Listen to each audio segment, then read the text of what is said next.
এই পৃথিবীতে আল্লাহ তাআলা এবং তার রসুলকে সর্বাধিক ভালোবাসতে হবে, এটা মুমিনের ঈমানের দাবি। আল্লাহ রাব্বুল আলামিন কোরআনুল কারীমের মধ্যে বলেন, ওয়াল্লাযীনা আমানু আশাদ্দু হুব্বাল লিল্লাহ, যারা ঈমানদার আল্লাহর জন্য তাদের ভালোবাসা হলো সুদৃঢ়। আল্লাহর জন্য তাদের ভালোবাসা কেমন? সুদৃঢ় ভালোবাসা। বলে সবচাইতে বেশি মুমিন আল্লাহ তাআলাকে ভালোবাসে। এরপর মুমিন সবচাইতে ভালোবাসবে কাকে? বলে মুহাম্মাদুর রাসূলুল্লাহ সাল্লাল্লাহু আলাইহি ওয়াসাল্লামকে। এই পৃথিবীর মধ্যে যত ভালোবাসা আছে সব ভালোবাসা, মোহাব্বত, এগুলার সম্পর্ক হলো সম্পর্কের সাথে। আর আল্লাহ এবং তার রসুলকে ভালোবাসা, এটার সম্পর্ক হলো ঈমানের সাথে। কিসের সাথে? ঈমানের সাথে। তার মানে আল্লাহ এবং রসুলের প্রতি ভালোবাসা, এ ভালোবাসা কোনো কারণে কোনো সময় কমার সুযোগ নেই। আল্লাহ এবং রসুলের প্রতি ভালোবাসা কখনো কমার সুযোগ আছে? কিন্তু এ পৃথিবীতে সন্তানের ভালোবাসা পিতার প্রতি, পিতার ভালোবাসা সন্তানের প্রতি, এটা ঈমানের কারণে, দ্বীনের কারণে কমতেও পারে, বাড়তেও পারে। কথা বুঝতে পারতেছেন? মনে করেন আপনিও আপনার পিতাকে ভালোবাসেন, আমিও আমার পিতাকে ভালোবাসি। ঈমানের কারণে এই ভালোবাসা শত্রুতায় পরিণত হতে পারে, কিন্তু আল্লাহ এবং তার রসুলের প্রতি ভালোবাসা, এটা কমার কোনো কারণ নাই। কমবে কার? বলে ঈমান ডাউন হবে যার, আল্লাহ এবং রসুলের প্রতি ভালোবাসা কমবে তার। এই জন্য ঈমানদার আল্লাহ এবং তার রসুলের জন্য এই পৃথিবীর সব কিছু করতে পারে। ঈমানদারের আল্লাহ এবং তার রসুলের জন্য সব কিছু করার চিন্তা ভাবনা, টেন্ডেন্সি থাকতে হবে। কারণ আল্লাহর জন্য করা, আল্লাহর জন্য ভালোবাসা, এটা পূর্ণাঙ্গ ঈমানদার হওয়ার অন্যতম কারণ। রাসূল আকরাম সাল্লাল্লাহু আলাইহি ওয়াসাল্লাম পরিপূর্ণ ঈমানদারকে, কে তার ঈমানকে পরিপূর্ণ করতে পেরেছে, এ কথা বলতে গিয়ে আল্লাহর প্রতি ভালোবাসার কথা উল্লেখ করেছেন। যেহেতু ঈমানদারের ভালোবাসা সুদৃঢ়, সে ভালোবাসা কেমন হওয়া দরকার? রাসূলুল্লাহ সাল্লাল্লাহু আলাইহি ওয়াসাল্লাম বলেন, মান আহাব্বা লিল্লাহ ওয়া আবগাযা লিল্লাহ ওয়া মানাআ লিল্লাহ ওয়া আ'তা লিল্লাহ। আল্লাহ রাব্বুল আলামিন বলেন, মান আহাব্বা লিল্লাহ, যে ভালোবাসলো আল্লাহ তাআলার জন্য তথা আল্লাহ তাআলার সন্তুষ্টির জন্য, ওয়া আবগাযা লিল্লাহ, যে কারো সাথে শত্রুতা পোষণ করলো আল্লাহ তাআলার সন্তুষ্টির জন্য, ওয়া মানাআ লিল্লাহ, কাউকে কিছু থেকে বাধা প্রদান করলো আল্লাহর জন্য, ওয়া আ'তা লিল্লাহ, কাউকে কিছু দিল, প্রদান করলো আল্লাহ তাআলার জন্য। নবীজি বলেন, ফাকাদ ইস্তাকমালাল ঈমান, সেই ব্যক্তি অবশ্যই তার ঈমানকে পূর্ণ করলো। আমরা কি পূর্ণাঙ্গ ঈমানের অধিকারী হতে চাই?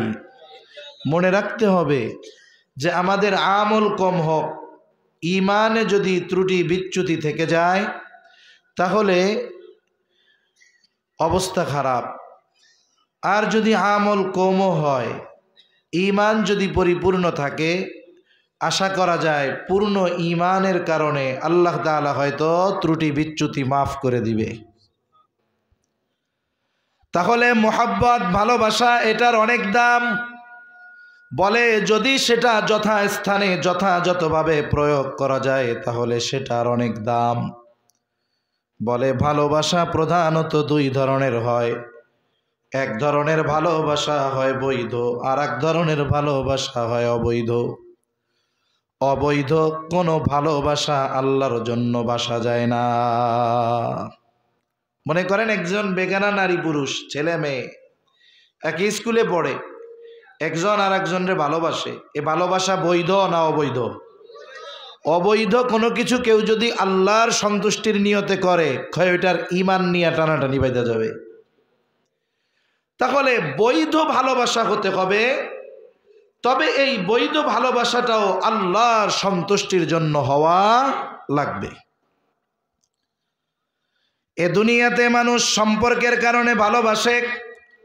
বলে পিতা সন্তানকে ভালোবাসে, সন্তান পিতাকে ভালোবাসে, মা ছেলেকে ভালোবাসে, ছেলে মাকে ভালোবাসে, স্ত্রী স্বামীকে ভালোবাসে, স্বামী স্ত্রীকে ভালোবাসে। বলে এটা তো সম্পর্কজনিত ভালোবাসা, এটা অমুসলিমও বাসে। হিন্দুও যে সে তার সন্তানকে ভালোবাসে, বৌদ্ধ যে সে তার সন্তানকে ভালোবাসে। বলে ইমানদার এই সম্পর্কজনিত ভালোবাসাটাও বিনা কারণে বাসে না। বলে এই সম্পর্কজনিত ভালোবাসাটাও সে আল্লাহ তাআলাকে সন্তুষ্ট করার জন্যই বাসে। তাহলে মুমিন সম্পর্কজনিত ভালোবাসাও কার জন্য বাসবে? জোরে বলেন, কার জন্য? পিতা সন্তানকে ভালোবাসবে, সন্তান পিতাকে ভালোবাসবে আল্লাহ তাআলার জন্য। স্বামী স্ত্রীকে, স্ত্রী স্বামীকে ভালোবাসবে আল্লাহ তাআলার জন্য। তাহলে সম্পর্কের ভালোবাসা তো আছেই, আবার এই ভালোবাসা যেহেতু বৈধ ভালোবাসা, এই ভালোবাসা যদি একে অপরে আল্লাহর সন্তুষ্টির জন্য বাসে, বলে তাদের এই সম্পর্কজনিত ভালোবাসাটা ইবাদত বলে গণ্য হয়ে যাবে। তাহলে সন্তান যদি পিতাকে, পিতা যদি সন্তানকে এই নিয়তে ভালোবাসে যে আমি আমার ছেলেকে ভালোবাসতেছি কার সন্তুষ্টির জন্য? স্বামী স্ত্রীকে ভালোবাসতেছে কার সন্তুষ্টির জন্য?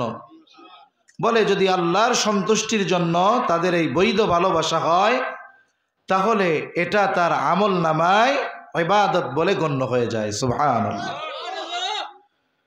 আবার এইটা মনে রাখতে হবে, যাকে আপনি আল্লাহর জন্য ভালোবাসেন, জীবনের যদি কোনো প্রয়োজনে ওই ব্যক্তিকে আল্লাহর জন্য তথা আল্লাহর সন্তুষ্টির জন্য যদি দুশ্মন বানাতে হয়, আল্লাহর সন্তুষ্টির জন্য তাকে দুশ্মন বানাতেও প্রস্তুত থাকতে হবে। ঠিক কিনা? এই জন্য এর পর নবীজি বলেন ওয়া আবগাদালিল্লাহ। নবীজি সাল্লাল্লাহু আলাইহি ওয়াসাল্লাম বলেন, সে শত্রুতা পোষণ করে আল্লাহ তাআলার জন্য। যদি তার বাবার বিরুদ্ধে শত্রুতাও করতে হয়, স্ত্রীর বিরুদ্ধেও যদি করতে হয়, সন্তানের বিরুদ্ধেও যদি করতে হয় শত্রুতা, আল্লাহ তাআলার সন্তুষ্টির জন্য ওই ব্যক্তি শত্রুতা বিরোধিতা করতেও পিছু হটে না। রাসূল আকরাম সাল্লাল্লাহু আলাইহি ওয়াসাল্লাম যখন মক্কা থেকে মদিনায় হিজরত করে আসছেন, ইতিহাসের প্রথম জিহাদ হলো বদরের জিহাদ। প্রচন্ড গরম রমজান মাস, প্রথম রোজা ফরজ হয়েছে। আল্লাহ সুবহানাহু ওয়া তাআলা যেই বছর রোজা ফরজ করেছেন, ওই বছর সর্বপ্রথম কাফেরদের সাথে সরাসরি যুদ্ধ মুসলমানদের হয়। বলে ঐতিহাসিক যুদ্ধের নাম হলো বদরের যুদ্ধ। রাসূলুল্লাহ সাল্লাল্লাহু আলাইহি ওয়াসাল্লাম পরিপূর্ণ যুদ্ধের প্রস্তুতি নিয়ে মদিনা থেকে বের হন নাই। উদ্দেশ্য ছিল আবু সুফিয়ান তার বাণিজ্য কাফেলা নিয়ে সিরিয়া থেকে মক্কার উদ্দেশ্যে ফিরতেছিল। ওই কাফেলাকে ধাওয়া দেওয়া, ঝাটিকা আক্রমণ করা ছিল মূল উদ্দেশ্য। আবু সুফিয়ান যখন টের পেয়ে গেছে যে আমার বাহিনী আক্রান্ত হতে পারে, সে মক্কায় খবর পাঠায় দিল আবু জেহেলের কাছে যে আবু জেহেল, আমাদের বাহিনী শত্রু দ্বারা আক্রান্ত হতে পারে, আপনি এক কাজ করেন, সৈন্য সামন্ত নিয়ে অগ্রসর হন আমাদের সাহায্যের জন্য। আবু জেহেল মক্কা থেকে 1000 সশস্ত্র কাফের নিয়ে রওনা হয়ে গেল। ইতিমধ্যে আবু সুফিয়ান নিরাপদ এলাকার মধ্যে পৌঁছায়া যায়। আবু সুফিয়ান আবু জেহেলের কাছে খবর পাঠাইছে, আবু জেহেল এইবার সৈন্য সামন্ত নিয়ে আপনি ফিরে চলে যান। কিন্তু অহংকারী আবু জেহেল চিন্তা করল 1000 কাফের সৈন্য নিয়ে সে বের হয়েছে, সশস্ত্র সৈন্য, তৎকালীন সময়ের সর্বাধুনিক প্রযুক্তি নিয়ে সৈন্যদের নিয়ে সে বের হয়েছে, এখন ফিরে যাবে, বিষয়টা কেমন হয়ে যায়। সে দৃঢ় প্রতিজ্ঞাবদ্ধ হলো যে আমি মুসলমানদের সাথে যুদ্ধ না করে ফিরব না। এমত অবস্থায় লম্বা ইতিহাস সংক্ষিপ্ত সারে আপনাদের খেদমতে বলতেছি, উভয় পক্ষ একটা জায়গায় একত্রিত হলো। বলে জায়গাটা একটা কূপ আছে, কূপের নাম হলো বদর। এই নাম অনুসারে যুদ্ধের নাম হলো বদরের যুদ্ধ।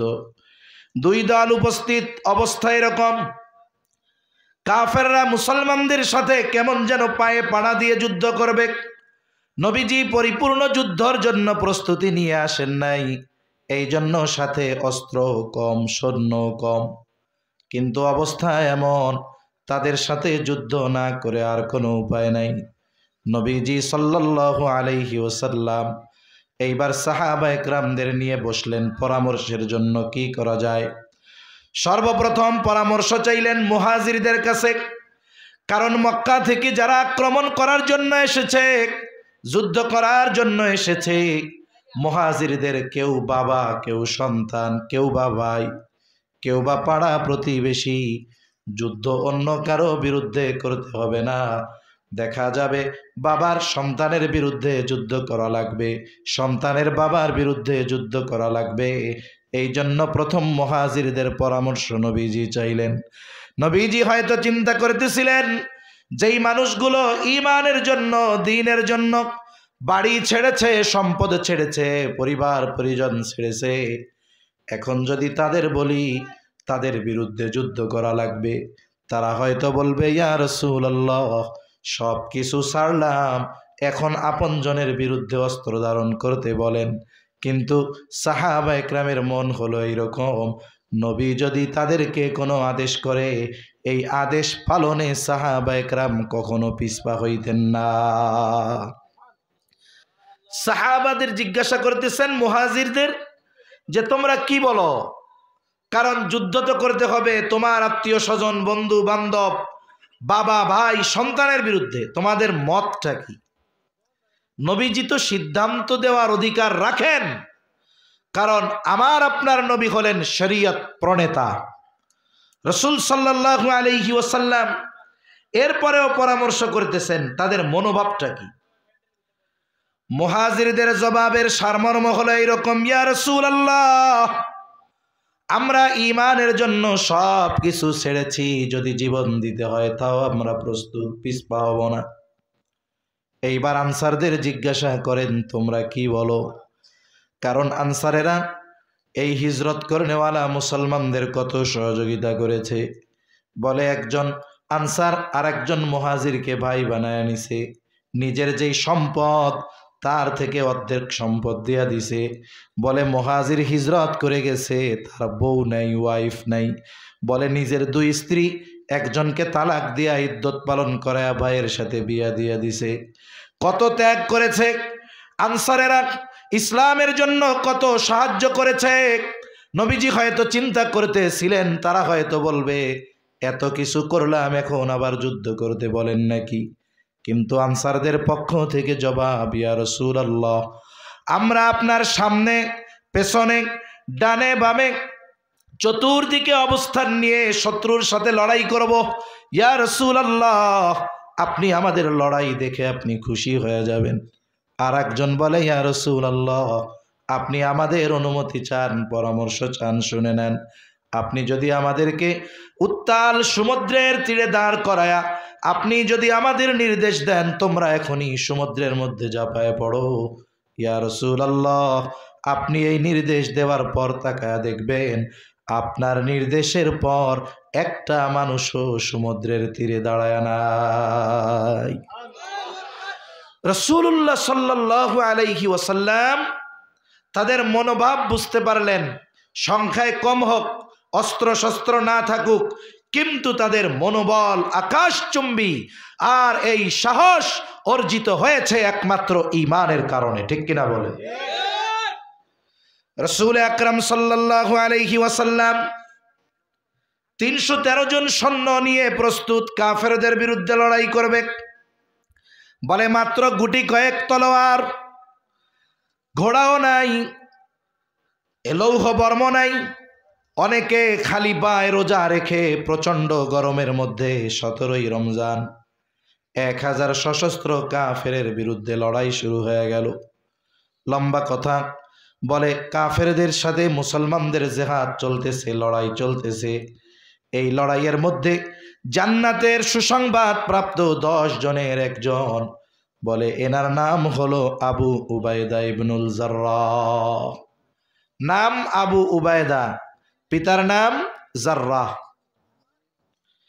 যদিও জান্নাতের স্পেশাল সুসংবাদ প্রাপ্ত সাহাবী 10 জন, কিন্তু যারা নবীকে দেখছে, ঈমান এনেছে, আবার ঈমান অবস্থায় মৃত্যুবরণ করেছে, রাসূল আকরাম সাল্লাল্লাহু আলাইহি ওয়াসাল্লামের এই সাহাবী যারা, তাদের উপরে আল্লাহ তাআলা যে সন্তুষ্ট, এই ঘোষণা স্বয়ং কে দিয়েছেন? এর দ্বারা কি বোঝা যায়? আল্লাহ যার উপরে সন্তুষ্ট সে কি জাহান্নামী হইতে পারে?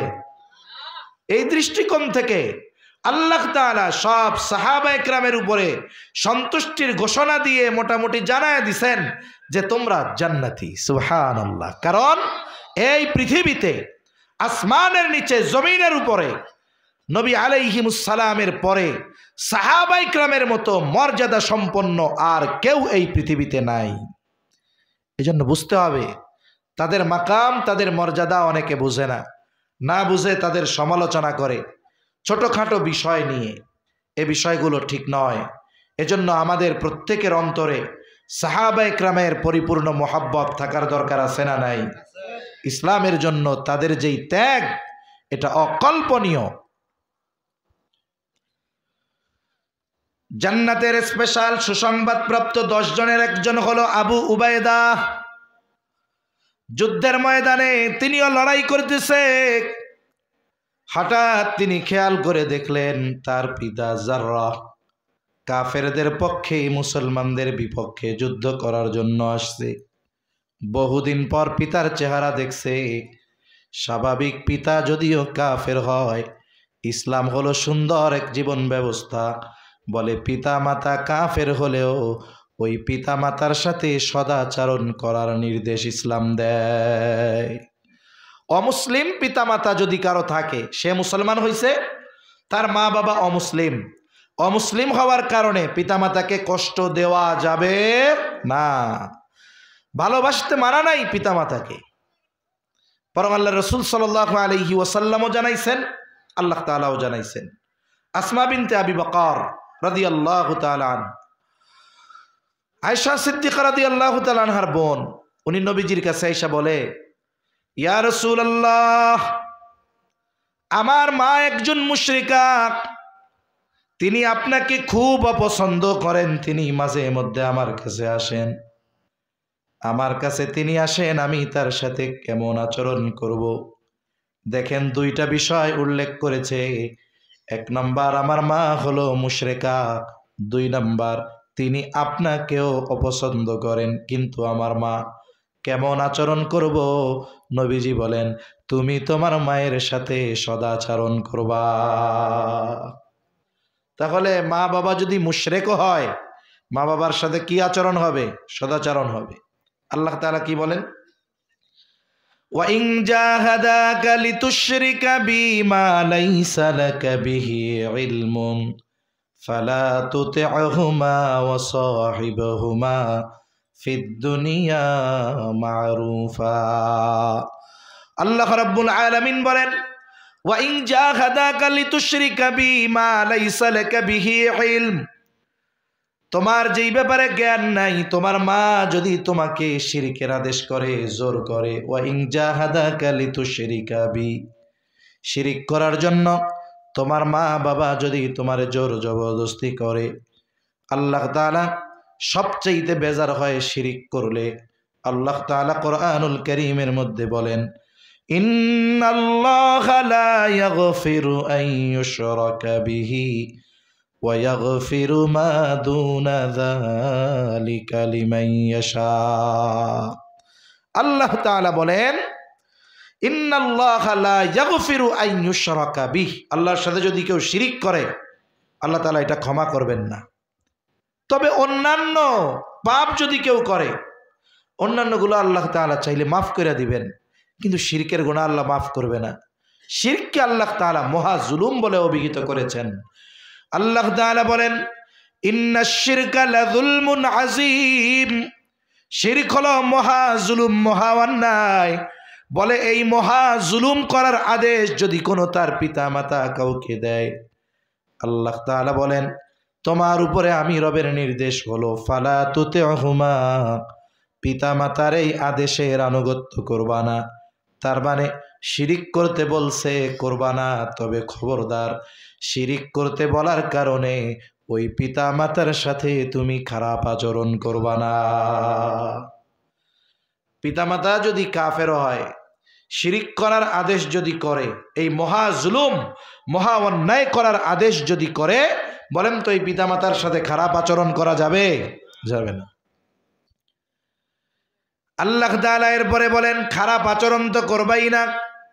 ওয়াসাহিবহুমা ফিদ দুনিয়া মা'রুফা, এই দুনিয়ায় তুমি তাদের সাথে সদাচরণ করবা, ভালো ব্যবহার করবা। খবরদার ওই মা শিরিক করার আদেশ করার কারণে খাবার বন্ধ করে দিবা না, ঘর থেকে বের করে দিবা না, ওষুধ কেনা বন্ধ করে দিবা না, বরং ওই মা বাবার সাথেও সদাচরণ করার আদেশ দিয়েছেন কে? জোরে কোন কে? আল্লাহ। এজন্য মা বাবা যদি কাফের হয়, ওই মা বাবার প্রতি যদি ভালোবাসা থাকে সন্তানের, এতে পাপের কিছু আছে? কোনো পাপের কিছু নাই। আবু উবাইদা জিহাদের ময়দানে তাকায়া দেখি বাবা জাররাহ কাফেরদের পক্ষে মুসলমানদের বিপক্ষে যুদ্ধ করতেছে। অনেক দিন পর বাবাকে দেখছে, বাবার প্রতি মোহাব্বত ভালোবাসা অন্তরে জাগ্রত হয়ে গেছে। আবু উবাইদা চিন্তা করে আমি যুদ্ধের ময়দানে যুদ্ধ করব, কিন্তু বাবার মুখোমুখি হব না, দূরে সরে সরে যুদ্ধ করব। আবু উবাইদা দূরে সরে সরে যুদ্ধ করতেছে। হাদিসের মধ্যে আসছে, তবে বাবাকে সে খেয়াল রাখতেছে। কি করে? প্রথমবার খেয়াল করলো দূরের থেকে, তার বাবা নবীজির উপরে আক্রমণ করার জন্য টার্গেট নিয়েছে। আবু উবাইদা দৌড়ে গিয়ে বাবাকে প্রতিহত করে দিছে। আবার দূরে সরে আসছে, কিন্তু খেয়াল করে বাপ কি করে। দ্বিতীয়বার আবার দেখে নবীর দিকে আক্রমণ করার জন্য গেছে। আবু উবাইদা আবার গিয়ে বাবাকে প্রতিহত করে দূরে সরায় দিয়া চলে আসছে। আবার লড়াই শুরু করেছে, খেয়াল রাখতেছে বাবা কি করে। আবার যখন তৃতীয়বার আবু উবাইদার বাবা জাররাহ নবীর উপরে আক্রমণ করার প্রস্তুতি নিয়েছে, এইবার আর আবু উবাইদা ধৈর্য ধরে নাই, নিজে গিয়া বাবার সাথে লড়াই শুরু করে দিয়েছে। পরীক্ষা, যুদ্ধের ময়দান, পিতা পুত্রের সম্পর্ক আছে।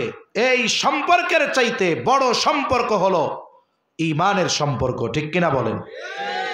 ঈমান আর এ লড়াই বাপ আর সন্তানের লড়াই নয়, এ লড়াই শুরু হয়েছে ঈমান আর কুফুরের লড়াই। ঠিক কিনা বলেন? ঈমান আর কুফুরের লড়াই যখন শুরু হবে, ঈমানদার কুফুরির পক্ষে কে আছে, সে সন্তান হোক বাবা হোক, দেখার সুযোগ নাই। কারণ তখন লড়াই চলতেছে ঈমান আর কুফুরের। ঈমানের পক্ষ থেকে ঈমানদার কুফুরিকে মূলোৎপাটন করার জন্য বাবাও যদি হয় সন্তানও যদি হয় ছেড়ে দিবে না। ঠিক কিনা বলেন? বাপ বেটার লড়াই শুরু হয়ে গেছে। ইতিহাস, কে বিজয়ী হয় এই লড়াইয়ে? পিতার ভালোবাসা বিজয়ী হয় না, ঈমানের মোহাব্বত, আল্লাহর মোহাব্বত বিজয়ী হয়। কঠিন এক পরীক্ষা। বাপ বেটার লড়াই শুরু হয়ে গেল। লড়াইয়ের একটা পর্যায়ে আবু উবাইদা নিজের হাতে নিজের বাবা জাররাকে দুনিয়া থেকে চিরতরে বিদায় করে দেয়। পিতার হাতে, সন্তানের হাতে পিতা শেষ। যুদ্ধ শেষ হয়েছে, কাফেররা বলা বলি করে, দেখ মুহাম্মাদের অনুসারীরা কেমন, এরা আব্বারে হত্যা করে ফেলে, বাপরে মেরে ফেলে, কেমন ধর্ম দেখছো? যেই ধর্মে দীক্ষিত হইলে এরা এত খারাপ হয়ে যায় যে নিজের বাপরেও হত্যা করে ফেলায়। বলা বলি করতেছে কারা? কাফেররা। এমন এক পরিস্থিতি হবে রাসূল আকরাম সাল্লাল্লাহু আলাইহি ওয়াসাল্লাম তো জানতেন না। আল্লাহ রাব্বুল আলামিন এই ঘটনাকে কেন্দ্র করে আয়াত নাজিল করেছেন।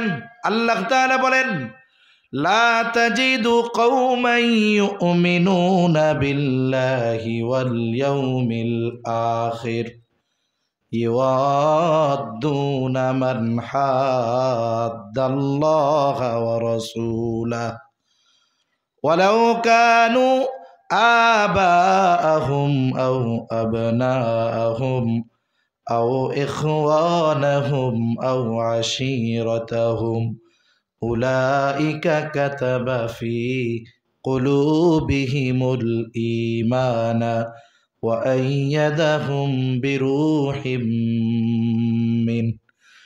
আল্লাহ তাআলা বলেন, লা তাজিদু কওমান ইউমিনুনা বিল্লাহি ওয়াল ইয়াউমিল আখির, এমন সম্প্রদায় যারা আল্লাহর প্রতি আখিরাতের প্রতি ঈমান এনেছে, এদেরকে আপনি এমন অবস্থায় কখনোই পাবেন না যে ইওয়াদ্দুনা মান হাদ্দাল্লাহা ওয়া রাসূলাহু, বলে যারা আল্লাহ এবং তার রাসূলের প্রতি বিদ্বেষ লালন করে, এই ধরনের মানুষকে তারা ছেড়ে দেয় বা এই ধরনের মানুষের সাথে তারা সম্পর্ক রাখে, এমন আপনি কখনো পাবেন না। তার মানে যারা আল্লাহ এবং তার রাসূলের উপরে ঈমান এনেছে, ওই মানুষগুলো আল্লাহ এবং রাসূল বিদ্বেষী যারা, এদের সাথে কোনো সম্পর্ক রাখে না।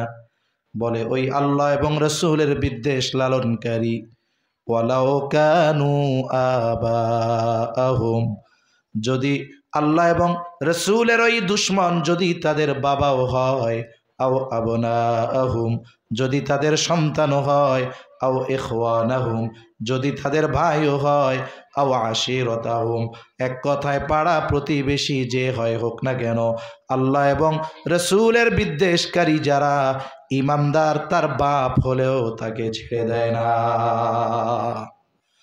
কাফেররা বলা বলি করতেছে কি, যে কেমন ধর্ম, মুহাম্মাদের অনুসারীরা বাপরে হত্যা করে ফেলছে। আর বলেন তো, আবু উবাইদা তার বাবাকে দুনিয়ার সম্পদের জন্য হত্যা করছে। এই বাংলাদেশে শত শত ঘটনা আছে, সম্পদের জন্য, নেশার টাকার জন্য, ইয়াবার জন্য, গাজার টাকার জন্য মাকে বাবাকে হত্যা করেছে, এমন ঘটনা বাংলাদেশে শত শত ঘটেছে, ঠিক কিনা বলেন? কিন্তু সাহাবায়ে কেরাম সম্পদের জন্য শত্রুতা পোষণ করেন নাই, ভাইয়ের মাথায় বাড়ি মারেন নাই, বরং যুদ্ধের ময়দানে বাবাকে নিজ হাতে দুনিয়া থেকে বিদায় দিয়েছেন। এই যে শত্রুতা বাবার সাথে, দুনিয়ার কারো জন্য নয়। কার জন্য? জোরে বলেন। ঈমানের জন্য, আল্লাহর জন্য। কারণ এদের কাছে ঈমানের দাম সবচাইতে বেশি। এখন এই কঠিন কাজ তারা কেমনে করলো?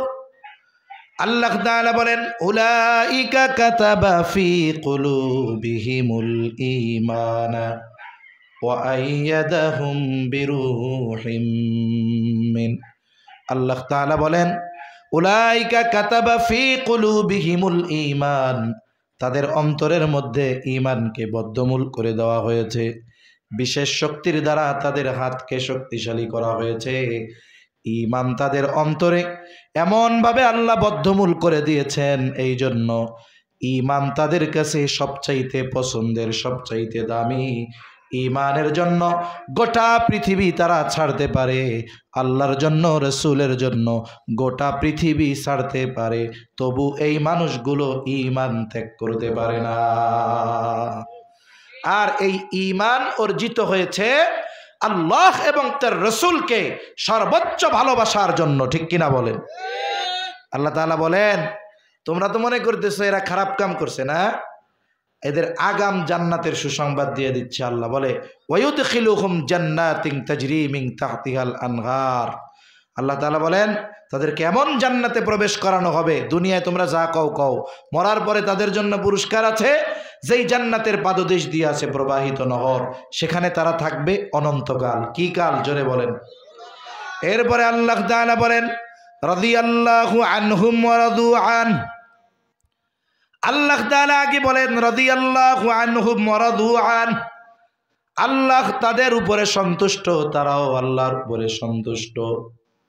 আল্লাহ তাআলা বলেন এই মানুষগুলো যারা যারা আমার জন্য ভালোবাসে, আমার জন্য শত্রুতা করে, বাপকেও ছেড়ে দেয় না, জানো এরা কার লোক?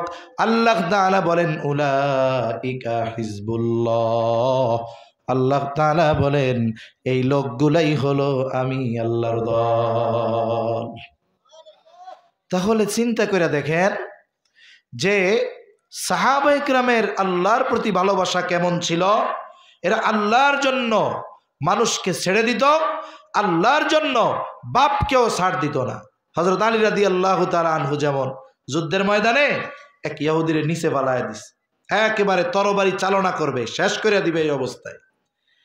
এই মুহূর্তে হঠাৎ করে ইহুদি আর কিছু করার নাই, থুথু মেরে দিছে মুখে।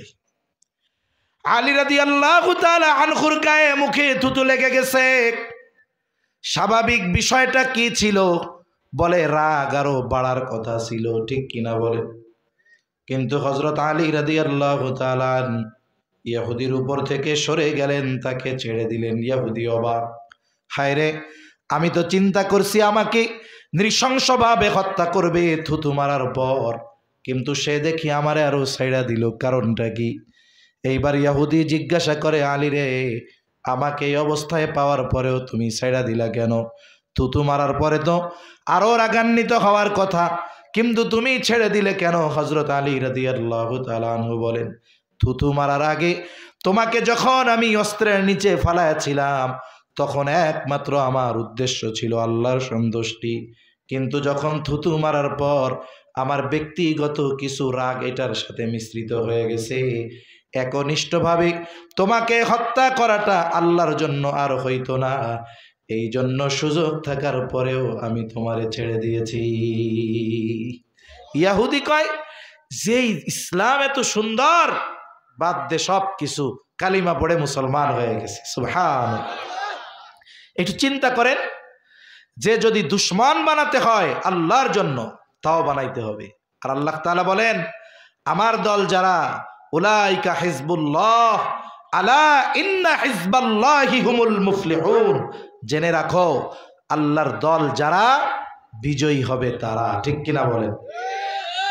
এজন্য এক নাম্বার, আমরা সবাইকে ভালোবাসবো কার জন্য? জোরে বলেন। এক মুমিন অপর মুমিনকে বলবে, ভাই আমি তোমাকে ভালোবাসি জাগতিক স্বার্থে নয়, আল্লাহর জন্য। স্বামী স্ত্রীকে ভালোবাসে, আজকে বাড়িতে গিয়ে আপনি আপনার স্ত্রীকে বলবেন, স্ত্রী রে, তোমাকে আমি শুধু স্ত্রী হিসাবে ভালোবাসি তা নয়, তোমাকে আমি আল্লাহর জন্য ভালোবাসি। আপনি আপনার মাকে গিয়ে বলবেন, মা আমি শুধু আপনাকে মা হিসাবে ভালোবাসি তা নয়, এই ভালোবাসাটা আল্লাহর জন্য। তাহলে কি হবে? বলে এই মায়ের ভালোবাসা, স্বামীর ভালোবাসা, স্ত্রীর ভালোবাসা, সন্তানের ভালোবাসা আল্লাহর জন্য যদি হয়, বলে ওই ভালোবাসাটাও ইবাদত বলে গণ্য হয়ে যাবে। আবার যদি কারো সাথে আমার শত্রুতা পোষণ করতে হয়, জাগতিক স্বার্থে করব না, করব কার জন্য? আল্লাহর জন্য। কিন্তু আফসোস, আমরা তো জাগতিক সামান্য স্বার্থের কারণে একে অপরের সাথে দুশ্মনী করে ফেলি। হায় রে, কত ভাই বোনকে সম্পদ বঞ্চিত করে সম্পদের কারণে সম্পর্ক শেষ করে ফেলে, সম্পদের কারণে ভাইয়ের সম্পর্ক শেষ, বোনের সাথে ভাইয়ের সম্পর্ক শেষ, চাচার সাথে ভাতিজার সম্পর্ক শেষ। আমরা দুনিয়ার জন্য সম্পর্ক নষ্ট করি, কিন্তু আল্লাহর জন্য, আখিরাতের জন্য আমরা সম্পর্ক ত্যাগ করি না। মনে রাখবেন, দুনিয়ার কারণে সম্পর্ক আমরা ত্যাগ করব না, কিন্তু দ্বীনের কারণে যদি সম্পর্ক ত্যাগ করতে হয়, সে ব্যক্তিকে তাকে আমরা দেখব না, ঠিক কিনা বলেন? সেজন্য মনে রাখবেন, আপনার বোন মনে করেন কথার কথা দ্বীনের উপরে চলে না, পর্দা করে না, ভাইকনা ভাইকনি পর্দা করে না, নামাজ পড়ে না, আপনি আলটিমেটাম দেন যে শোনো আমি তোমার ভাই, তুমি দ্বীনের উপরে যদি না চলো, পর্দায় যদি না চলো, সন্তানদেরকে যদি নামাজ না পড়াও, তাহলে তোমার সাথে আমার কথা নাই। বলে জাগতিক স্বার্থে নয়, দ্বীনের স্বার্থে কথা বাদ, আপনি বাদ দেওয়ার অধিকার রাখেন। কিন্তু জাগতিক কারণে 3 দিনের বেশি এক মুসলমান অপর মুসলমানের সাথে রাগ হয়ে কথা বন্ধ রাখতে পারে না।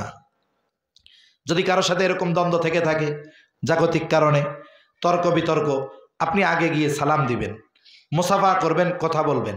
আপনি আগে বললেন, তার মানে আপনি জয়ী হয়ে গেলেন। হয়তো মানুষ মনে করবে ও আগে কইছে, লজ্জা শরম নাই। মানুষ যা কয় কোক না, মানুষের বলা বাদ দেন, কিন্তু আল্লাহর কাছে আপনি উত্তম ব্যক্তি বলে অভিহিত হবেন।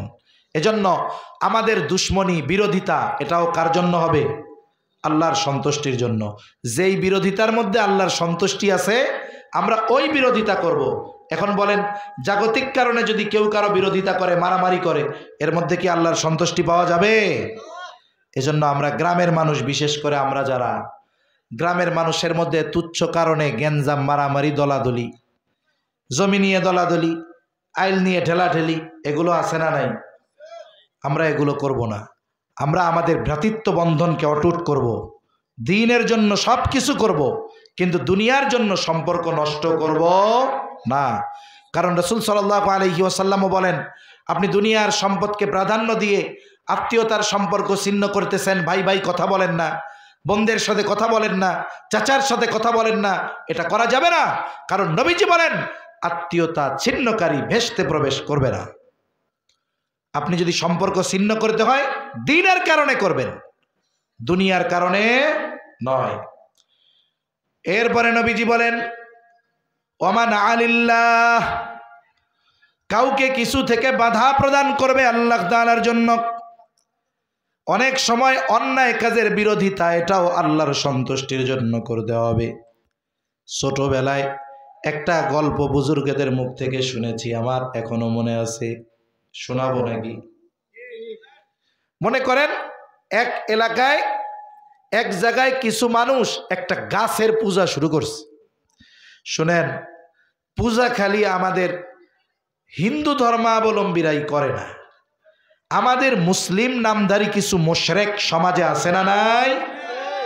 ওরা হয়তো দুর্গার পূজা করে না, কিন্তু ওরা দরগার পূজা করে, আছে না নাই? কোন লাল শালুওয়ালা মাজারের পূজা করে।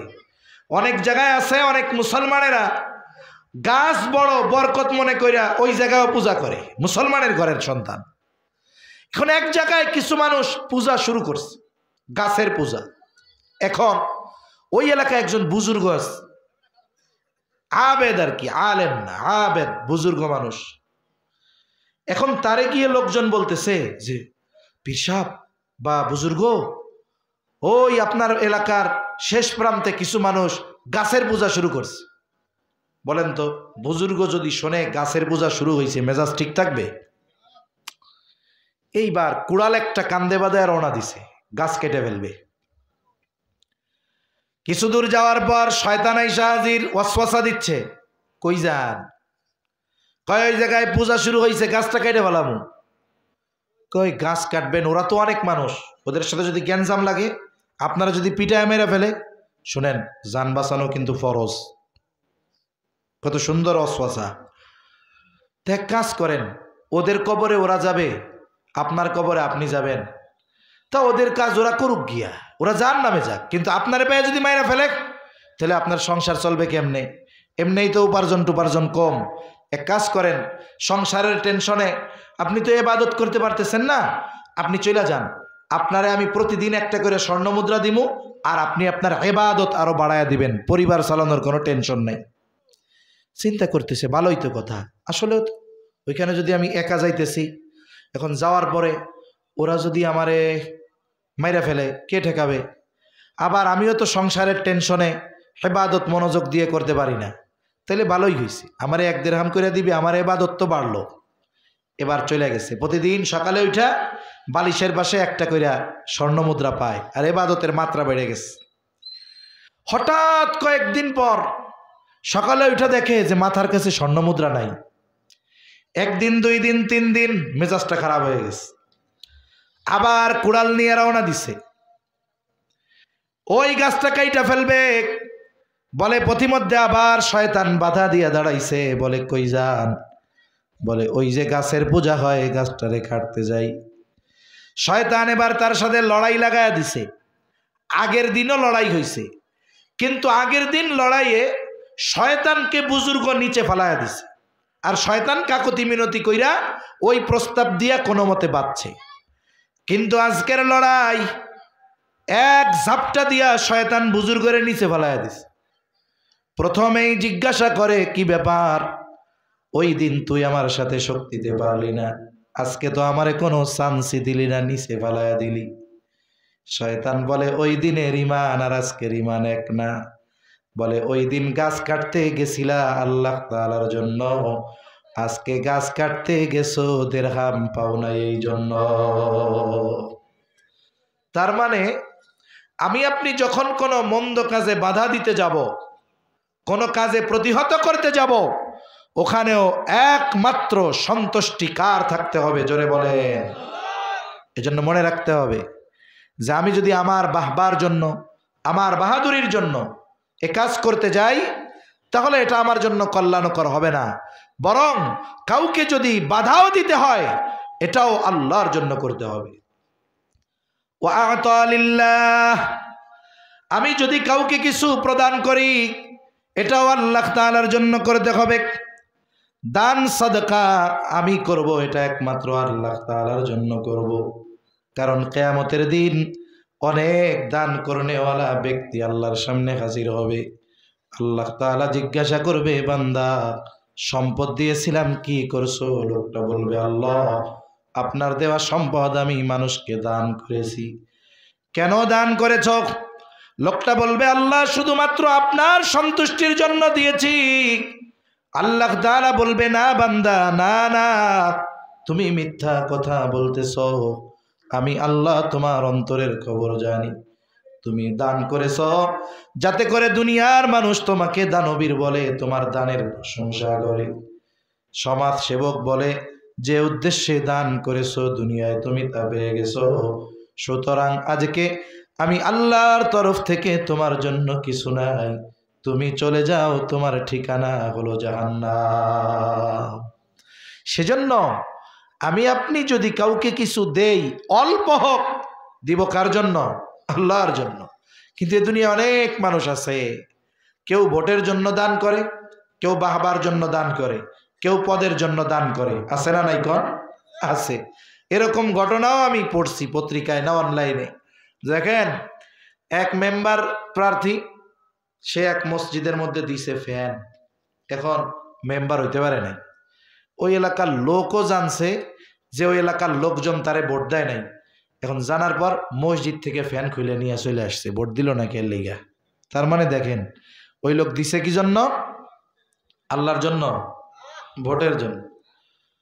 ঢাকার পাশে এক জায়গায় এক মাদ্রাসায় 1,50,000 টাকা দিছে। কত হাজার টাকা?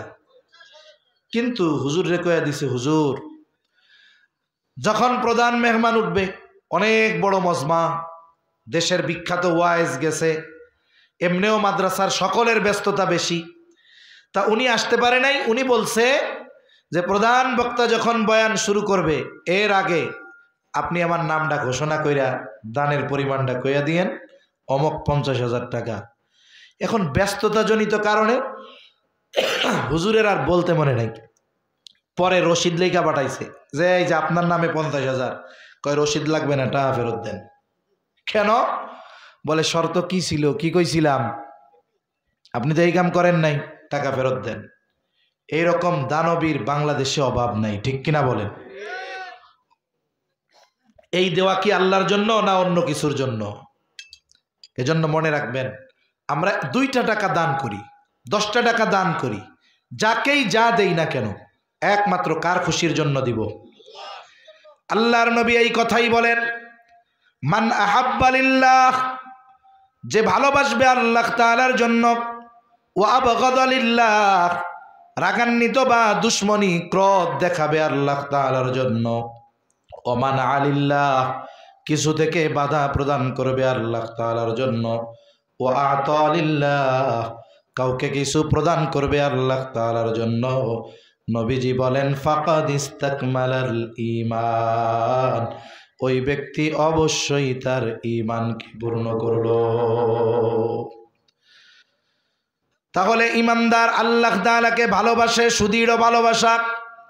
দ্বিতীয় আরেকটা হাদিস আপনাদের খেদমতে পাঠ করেছিলাম, যেই হাদিসের মধ্যে নবীজি বলেন লা ইউমিনু আহাদুকুম হাত্তা আকুনা আহাব্বা ইলাইহি মিন ওয়ালিদিহি ওয়া ওয়ালাদিহি ওয়ান নাসি আজমাইন। মুমিন এক নম্বরে আল্লাহ তাআলাকে ভালোবাসবে, দুই নম্বরে মুহাম্মাদুর রাসূলুল্লাহ সাল্লাল্লাহু আলাইহি ওয়াসাল্লামকেও ভালোবাসবে। নবীকে ভালোবাসবো কতটুক? হযরত ওমর রাদিয়াল্লাহু তাআলা আন নবীজির সাথে পথ চলতেছে। হযরত ওমর বলেন, ইয়া রাসূলুল্লাহ, আমার জীবনের পরে আমি আপনাকে সবচাইতে বেশি ভালোবাসি। নবীজি বললেন, না ওমর, হয় নাই। ওমর বুঝতে পারলেন, চুপ হয়ে গেলেন। একটু পরেই বলে, ইয়া রাসূলুল্লাহ, এই মুহূর্ত থেকে আমি আপনাকে আমার জীবনের চাইতেও বেশি ভালোবাসি। তাহলে বলেন, আমরা নবীকে ভালোবাসবো নিজের জীবনের চাইতে বেশি না কম? জীবনের চাইতেও বেশি নবীকে ভালোবাসতে হবে। নবীকে ভালো কিভাবে বাসবো? একটা জিনিস হলো, যদি কাউকে সামনে পাওয়া যায় সর্বোচ্চ ভালোবাসা প্রদর্শন করা যায়, তাই না? সামনে থাকলে সর্বোচ্চ ভালোবাসা দেখানো যায়। নবীজি সাল্লাল্লাহু আলাইহি ওয়াসাল্লামও জানেন উম্মত আমাকে ভালোবাসার চিন্তায় চিন্তিত থাকবে, এই জন্য নবী তাকে ভালোবাসার পদ্ধতি নিজে বলে দিয়েছেন।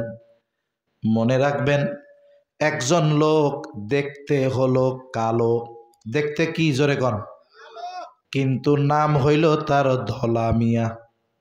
কি মিয়া? এখন বলেন তো, ওর নাম ধলা মিয়া বলে কি ও ধলা হয়ে গেছে? ধলা মানে তো সাদা আর কি, আপনাকে এই ধলা না আবার। এখন ধলা মিয়া মানে কি? সাদা। এখন ও তো চামড়াই কালো, ও যদি কয় আমি ধলা মিয়া, তোমার নাম ধলা মিয়া হইতে পারে কিন্তু আসলে তুমি ধলা না, ঠিক কিনা বলেন? আমাদের দেশে কিছু মানুষ আছে, আমি আশেকে রসুল, খালি কি কয় আশেকে রসুল। ওই যে কালা মিয়া যেমন কয় কালা, কিন্তু কয় আমি ধলা মিয়া, নিজে সাদা না, দাবি করে সাদা। ওই মানুষগুলো নবীকে বাস্তবে মোহাব্বত করে না, সুন্নাত অনুসরণ করে না, বলে আমরা আশেকে রসুল। এগুলো হলো জাল আশেকে রসুল, জিলাপি খাওয়েন না আশেকে রসুল। প্রকৃত আশেকে রসুলকে নবী নিজেই বলে গেছেন। নবীজি বলেন, মান আহাব্বা সুন্নতি ফাকাদ আহাব্বানি ওয়া মান আহাব্বানি কানা মাই ফিল জান্নাহ। নবীজি সাল্লাল্লাহু আলাইহি ওয়াসাল্লাম বলেন, যে আমার সুন্নাতকে ভালোবাসলো সে আমি নবীকে ভালোবাসলো, আর নবীকে যে ভালোবাসবে নবী জানায় দেন সে আমার সাথে জান্নাতে অবস্থান করবে। নবীর সাথে জান্নাতে থাকার মতো সুযোগ এখনো আছে না নাই? সাহাবায়ে কেরাম নবীর সাথে জান্নাতে থাকতে পারবে এই সংবাদ শুইনা কত খুশি হইছে, বলে ইসলাম গ্রহণের পরে আর কোনো কথায় সাহাবায়ে কেরাম এত খুশি হয় নাই। সুবহানাল্লাহ। সেই নবীর সাথে জান্নাতে থাকার সুযোগ আমাদের আছে। বলে কিসের মাধ্যমে? নবীর সুন্নতকে মহব্বত করার মাধ্যমে। এখন আপনি অফার পাইছেন, অফার কি দিছে? এক কোম্পানি আপনারে অফার দিছে যে আমাদের এই প্রোডাক্ট কিনলে মক্কার ক্লক টাওয়ারে 5 দিন 5 রাত থাকার সুযোগ, সাথে সাথে Dhaka Jeddah Dhaka air ticket সম্পূর্ণ ফ্রি। অফার কি পাইছেন? বিমানে চইড়া মক্কা যাবেন, মক্কার সবচাইতে অত্যাধুনিক হোটেলে থাইকা উমরা পালন করবেন, বাইতুল্লাহ রুমে বসে বসেও দেখবেন। এত বড় সুযোগ, কিন্তু অফার পাইছেন ঠিক, পাসপোর্টও নাই, ভিসাও নাই। অফার ভোগ করার সুযোগ আছে? বলে অফার যদি ভোগ করতে হয় তাহলে তো পাসপোর্ট লাগবো, ওই ক্লক টাওয়ারে যদি থাকতে হয় মক্কায় তো আগে পৌঁছাইতে হবে। এখন পাসপোর্ট ভিসা যদি না থাকে পৌঁছানোর অবস্থা আছে? নবীর সাথে জান্নাতে থাকার অফার আছে, তবে আগে তো জান্নাতে যাইতে হবে। কে জান্নাতে যাবে? নবীজি বলেন কুল্লু উম্মতি ইয়াদখুলুনাল জান্নাতা ইল্লা মান আবা। নবী বলেন আমার সব উম্মত জান্নাতে প্রবেশ করবে, আবা উম্মত ছাড়া। জিজ্ঞাসা করা হলো ইয়া রাসূলুল্লাহ, কে আবা উম্মত? নবীজি বলেন মান আতাআনি দাখালাল জান্নাহ ওয়া মান আসানি ফাকাদ আবা। বলে যে আমার আনুগত্য করলো সে জান্নাতে প্রবেশ করবে, আর যে আবা উম্মত সে আমার আনুগত্য করলো না, ওমান আসানি আমার আনুগত্য করে নাই, বলে সে আবা উম্মত, সে জান্নাতে প্রবেশ করতে পারবে না। তার মানে নবীর সুন্নাতকে মোহাব্বত করে যদি অনুসরণ করা হয়, নবীর সাথে জান্নাতে যে অবস্থান করার সুযোগ আছে না নাই? শুনেন আর একটা কথা সর্বশেষ, আল্লাহ তাআলাকে যদি ভালোবাসতে হয়, আল্লাহরে তো ভালোবাসতে চাই, আল্লাহ তাআলাও আল্লাহকে ভালোবাসার কথা আমাদের জানায় দিয়েছেন। এখন কেমনে ভালোবাসবো? আল্লাহর জন্য তো শত্রুতা করি, মোহাব্বত করি, ভালোবাসি, তবে আল্লাহকেও তো ভালোবাসতে চাই। কি করলে আল্লাহরে ভালোবাসা হবে? আল্লাহ তাআলাও বলেন কুল ইন কুনতুম তুহিব্বুনাল্লাহা ফাত্তাবিউনি ইউহিব্বুকুমুল্লাহ। আল্লাহ তাআলা বলেন ইমানদার আমাকে ভালোবাসতে চায়, আপনি বইলা দেন ইন কুনতুম তুহিব্বুনাল্লাহ, তোমরা যদি আল্লাহকে ভালোবাসতে চাও কি করবা? ফাত্তাবিউনি। আল্লাহ তাআলা বলেন হাবিব আপনি বলে দেন আমার অনুসরণ করো, মানে নবীর অনুসরণ করো। আমরা যদি নবীর অনুসরণ করি কি হবে? বলে ও আমার বান্দা চিন্তা কইরো না, আমার নবীর অনুসরণ যদি করো আমাকে ভালোবাসা নিয়ে চিন্তা করা লাগবে না। ইউহিব্বুকুমুল্লাহ, তাহলে আল্লাহ তাআলা তোমাকে ভালোবাসবে। এখন কোন নবীর অনুসরণ করলে জান্নাতে যাওয়া যায়, নবীর অনুসরণ করলে কার ভালোবাসা পাওয়া যায়? জোরে কার? আল্লাহর ভালোবাসা পাওয়া যায়। আল্লাহ যদি বান্দারে ভালোবাসে লাভ কি? এখন আপনি কইবেন দুনিয়ার লাভ কি আছে? এটা কোন? আমাগো অভ্যাস হইল আমরা হলো দুনিয়া চাই আগে, নগদটা চাই। নগদটা কি আগে এটা শুনেন।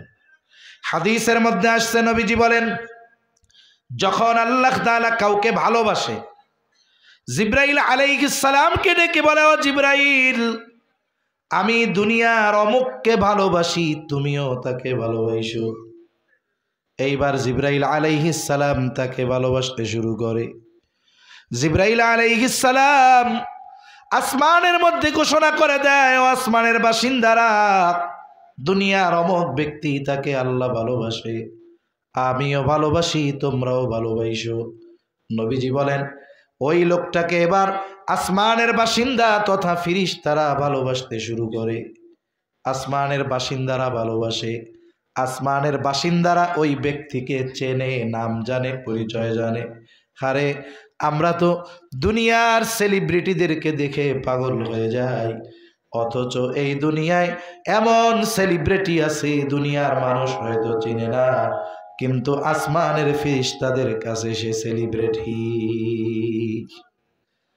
এখন আসমানের বাসিন্দারা তাকে ভালোবাসতে শুরু করে। ফলশ্রুতিতে কি হয়?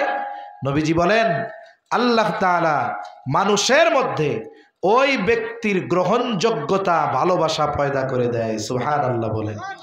আপনাদের অঞ্চলের অনেক বড় বড় বুজুর্গ আছে, শায়েখে বালিয়া আছে না নাই? দুনিয়া থেকে চলে গেছে। মনে করেন যারা চীনে দেখছে এরাও দেখলে মুহাম্মতের সাথে বলে রহমাতুল্লাহি আলাইহি, যারা দেখে নাই এরাও নাম শুনলে একটা শ্রদ্ধা, ভক্তি, মোহাব্বত, ভালোবাসা কাজ করে, কি করে না? কেন? ওনার পোলাপান কি আপনাকে চা বিস্কুট খাওয়াইয়া কইছে যে আমার আব্বারে তোমরা একটু ভালোবাসো? কেন ভালোবাসেন? বলে আসমানের সেলিব্রিটি তো এইগুলা, এনারা ফেরেশতাদের কাছে সেলিব্রিটি, আসমানওয়ালার মোহাব্বত পেয়েছে, ভালোবাসা পেয়েছে। ফেরেশতাদের ভালোবাসা পাওয়ার কারণে এই গ্রহণযোগ্যতা জমিনে আল্লাহ তাআলা তাদেরকে দিয়ে দিয়েছে। ঠিক কিনা বলেন?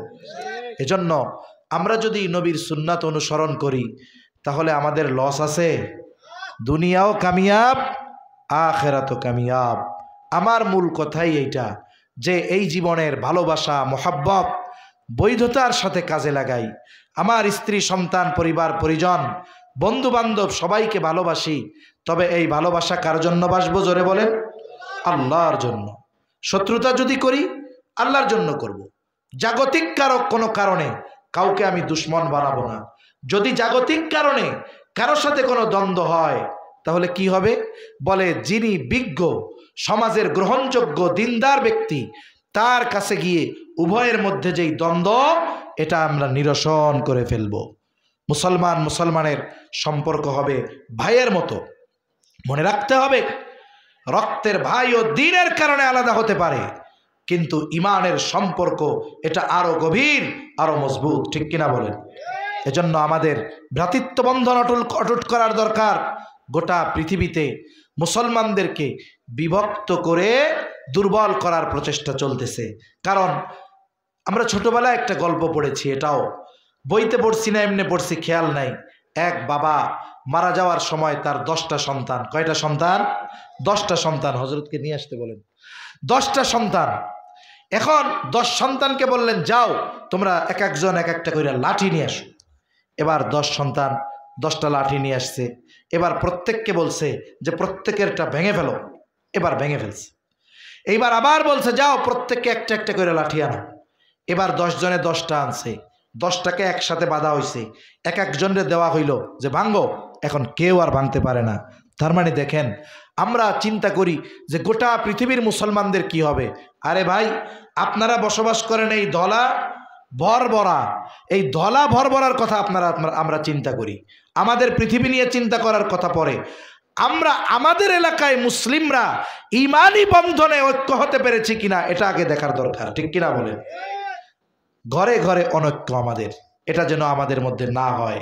আমরা আমাদের ইমানি বন্ধনকে অটুট করব। তাহলে কি হবে? আমাদের শক্তি বাড়বে, আমরা মজবুত হব। এজন্য কাফেররা আগে চায় আমাদের বিভক্তের মাধ্যমে দুর্বল করতে। এজন্য দেখবেন সিংহ যখন কোনো গরু বা ছাগল বা হরিণের পালের উপরে আক্রমণ করে, ওর টার্গেট থাকে একটা। ওই একটাকে সে আগে দল ছুট করে, আলাদা করে, এরপরে ওইটার উপরে সে আক্রমণ করে। এজন্য আমাদেরও ইউনিটি দরকার, ঐক্য দরকার। এজন্য আল্লাহ রসুল যা বলে দিয়েছেন যে যদি আমার কারোর সাথে দুশ্মনী করতে হয় আমি আল্লাহর জন্য দ্বীনের কারণে করব। জাগতিক কারণে যদি কারোর সাথে মনোমালিন্যতা হয়েও যায় এটা দীর্ঘস্থায়ী না করে আমরা দুই ভাই মিলে যাব। আর নবীজিও বলেন দ্বন্দ্ব লাগছে, কথা বন্ধ, যে আগে কথা শুরু করবে বলে ওই দুইজনের মধ্যে যে আগে কথা শুরু করলো সে হলো উত্তম ব্যক্তি। সুবহানাল্লাহ বলেন। সাথে সাথে কাউকে কিছু দিব আল্লাহর জন্য, কিছু থেকে বাধা প্রদান করব আল্লাহর জন্য। আর রসুল সাল্লাল্লাহু আলাইহি ওয়াসাল্লামকেও সর্বোচ্চ মহাব্বত আমাদের করতে হবে। কারণ নবীজি বলেন তোমাদের মধ্যে কেউ ততক্ষণ পর্যন্ত মুমিন হতে পারবে না, ইমানদার হতে পারবে না, যতক্ষণ না সে তার পিতা মাতা সন্তান সন্ততি এক কথায় সকলের চাইতে আমি নবীকে অনুসরণ না, আমি নবীকে ভালো না বাসবে।